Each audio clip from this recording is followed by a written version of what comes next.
2 बटाटे त्याचे साल काढून चिरून घेतलेले पाहू शकता. तर चला आपली आता मस्तपैकी भाजी तयार झालेली पाहू शकता. जास्त घट्ट पण नाही आणि जास्त पातळ पण नाही, मस्तपैकी भाजी तयार झालेली आहे. हाय फ्रेंड्स, मी वैशाली, तुमचं माझ्या नवीन ब्लॉगमध्ये स्वागत आहे. कसे सगळे मजेत ना? तर आता आहे थंडीचे दिवस, तर मार्केटमध्ये खूप सारा असा वाटाणा मिळतोय. तर मस्तपैकी आज मी वाटाणा बटाट्याची भाजी बनवते. वाटाणा बटाट्याची भाजी मस्त लागते मिक्स. तर चला आपण बनवूया. आणि मार्केटमध्ये खूप सारा वाटाणा आलेला आहे, खूप स्वस्त झाला आहे आता. त्याच्या वाटाणा बटाट्याच्या भाजीसाठी इथं लसूण, अद्रक आणि टोमॅटो घेतलेले, कांदा चिरून घेतलेला आहे. तर आपल्याला आता टोमॅटो आणि अद्रक लसूणची पेस्ट करून घ्यायची. चला पेस्ट करून घेऊया. 2 बटाटे त्याचे साल काढून चिरून घेतलेले पाहू शकता. कढईमध्ये तेल तापत ठेवलेले, त्याच्यामध्ये आता आपण जिरे टाकून घेऊया. जिरे मस्त फुललेले तेल तापल्यामुळे त्याच्यामध्ये आपण आता बारीक कटिंग केलेला कांदा टाकून घेऊया. कांदा आता आपण लालसर होऊन घेऊया, त्याचा पूर्ण कच्चापणा निघून जातो.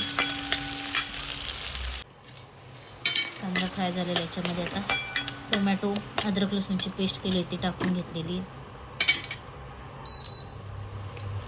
त्याच्यामध्ये घरगुती मसाले, घरी बनवलेला मसाला टाकून घेऊया.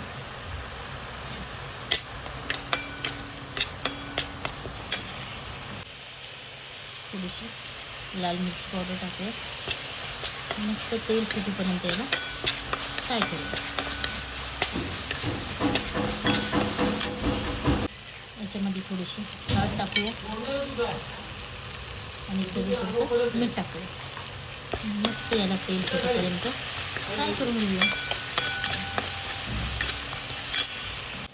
परफेक्ट आपला मसाला एकदम फ्राय झालेला, तेल सुटेपर्यंत सगळं व्यवस्थित भाजून झालेलं आहे. आपल्या टोमॅटोचा कच्चापणा पण निघून गेलेला आहे. आता त्याच्यामध्ये आपण बारीक चिरलेला बटाटा टाकून घेऊया.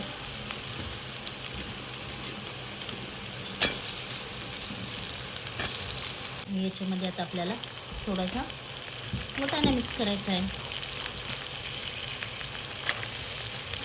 मला पाहिजे तेवढा वाटाणा बटाणा मिक्स करा. मस्तपैकी याला मिक्स करते.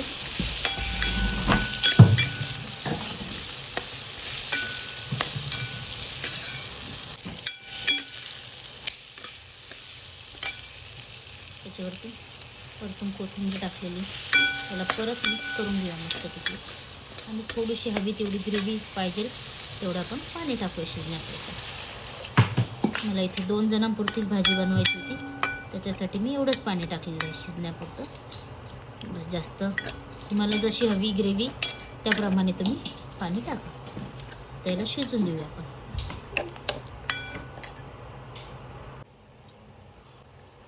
त्याच्यावरती आपण झाकण ठेवून देऊया, म्हणजे आपली भाजी शिजेल.